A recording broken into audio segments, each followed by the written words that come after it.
सुबह के 9 बजने को थे। शहर के दिल में खड़ी वह ऊंची, कांच की चमकती इमारत रोज की तरह आज भी रोशनी में नहाई लग रही थी।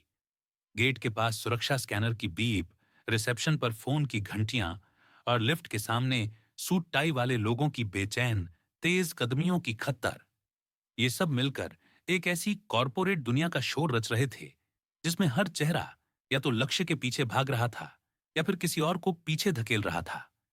इसी भीड़ के बीच एक नौजवान सीधी पीठ और झुकी नजरें लिए धीरे धीरे मुख्य दरवाजे तक आया।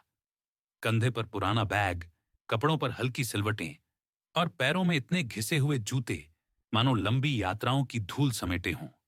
नाम। आर्यन उसे देखकर किसी ने दूसरी बार नजर नहीं डाली। रिसेप्शनिस्ट ने एक क्षण को सिर उठाया और फिर अपनी कंप्यूटर स्क्रीन पर झुक गई। लिफ्ट के सामने खड़े कर्मचारी उसके पास से गुजर गए, जैसे वह उस सफाई का हिस्सा हो जिसे हर सुबह नजरअंदाज करना सबने सीख लिया था। सबकी नजर में वह बस एक नया सफाई कर्मी था, वह पुर्जा जो हर दिन इस चमक को बनाए रखने के लिए चुपचाप चलता है। मगर सच्चाई कुछ और थी। यही नौजवान उस कंपनी का असली वारिस था। विदेश से पढ़कर लौटा, बड़े संस्थानों में काम सीख कर आया और अब एक बड़े मकसद के साथ अपनी पहचान छिपाकर, खाकरूप का रूप धरकर इस इमारत के भीतर दाखिल हुआ था। क्यों? ताकि वह कुर्सी संभालने से पहले अपनी आंखों से देख सके कि यह इमारत सच में ईमानदारी, इंसानियत और मेहनत पर खड़ी है या सिर्फ चमकदार झूठ का महल है। कौन ईमानदार है, कौन चापलूस और कौन ओहदे के नशे में इंसानियत भूल चुका, ये सब जानने की ठान कर वह आया था। दरवाजा धकेल कर वह अंदर कदम रख ही रहा था कि हाई हील की टकटक ने उसके कदम रोक दिए।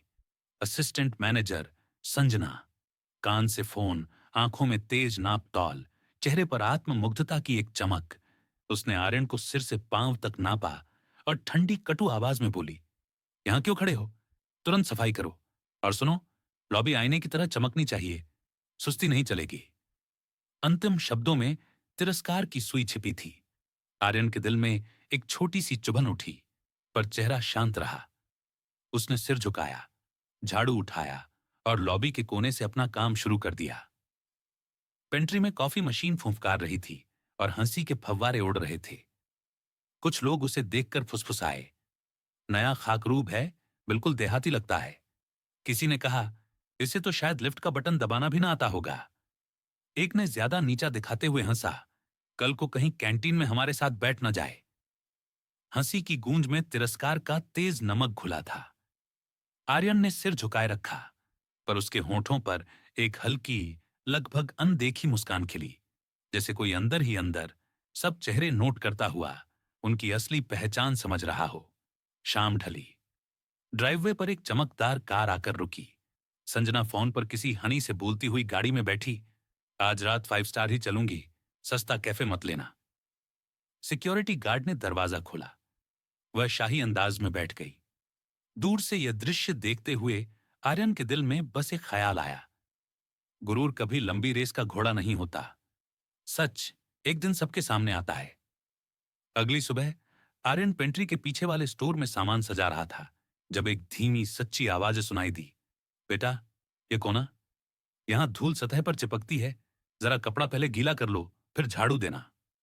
ये थे फिरोज, वर्षों से इस इमारत के सफाई कर्मचारी, कम बोलने वाले पर दिल के साफ। लोग उनके कपड़ों का मजाक उड़ाते, उम्र पर तंज कसते, मगर उनकी आंखों में ऐसी शांति थी जो किसी भी तूफान को थाम ले। बुरा नहीं लगता जब लोग यूं हंसते हैं। आर्यन से रहा न गया। फिरोज मुस्कुराए, इज्जत देने वाला ऊपर वाला है। लोग आज हंसते हैं, कल भूल जाएंगे, पर अगर हम अपना काम ईमानदारी से करें, दिल मुतमिन रहता है। ये शब्द आर्यन के दिल में ऐसे उतरे जैसे सूखी मिट्टी पर पहली बरसात। लंच के समय फिरोज अपनी रोटी बांट देते। एक दिन उन्होंने आधी रोटी आर्यन की ओर बढ़ाते हुए कहा, ले भाई, तुम जवान हो, ताकत चाहिए। आर्यन की आंखें भीग आईं। उसी पल उसने मन ही मन वादा किया, इस कंपनी में किसी को सबसे पहले इंसाफ मिलेगा तो वह फिरोज होगा। दोपहर एक खबर जंगल की आग की तरह फैली, कोऑपरेटिव सोसाइटी के कमरे से कुछ रकम गायब। ऑफिस में हलचल मच गई। मैनेजरों के चेहरे तने हुए, बातें तेज, किसने किया, कैसे किया। तभी कागजात हाथ में लिए, आंखों में क्रोध की लाली के साथ संजना आई। उसने पूरे स्टाफ के सामने ऊंची आवाज में कहा, हमें मालूम है ये काम किसी और का नहीं, फिरोज का है। पानी का गैलन उठाए कमरे में आते फिरोज ठिठक गए। मैडम, मैंने कुछ नहीं किया। उनकी आवाज कांपी, लेकिन संजना के शब्द जैसे पत्थर थे। तुम जैसे लोग ही कंपनी की बदनामी का कारण होते हैं। एचआर को बुलाया गया, कड़ी चेतावनी दे दी गई। कोई आगे नहीं आया। सब जानते थे संजना के ऊपर तक हाथ है। उससे उलझना करियर से खेलने जैसा है। रात को ऑफिस खाली होने पर आर्यन चुपचाप सिक्योरिटी रूम में घुसा। उसने कैमरे की रिकॉर्डिंग खोली। वीडियो साफ दिखा रहा था। फिर उस कमरे में आए, गैलन रखा और बिना किसी डिब्बे को छुए वापस चले गए। आर्यन ने राहत की सांस ली। वीडियो कॉपी कर लिया। गुस्से और धैर्य के बीच एक ठंडी योजनाबद्ध लौ जल उठी। अब चाल मेरी होगी। उसके बाद कई रातें पुरानी फाइलों, धूल भरी अलमारियों और एक भुला दिया गया कंप्यूटर के नाम रहीं। वह कंप्यूटर अभी भी कंपनी के नेटवर्क से जुड़ा था। आर्यन की उंगलियां कीबोर्ड पर उतरतीं और फाइलें एक एक कर खुलतीं। माली रिपोर्टें, प्रोजेक्ट विवरण, खर्चों की लंबी सूचियां, पैराग्राफ दर पैराग्राफ एक ही हस्ताक्षर तैरता।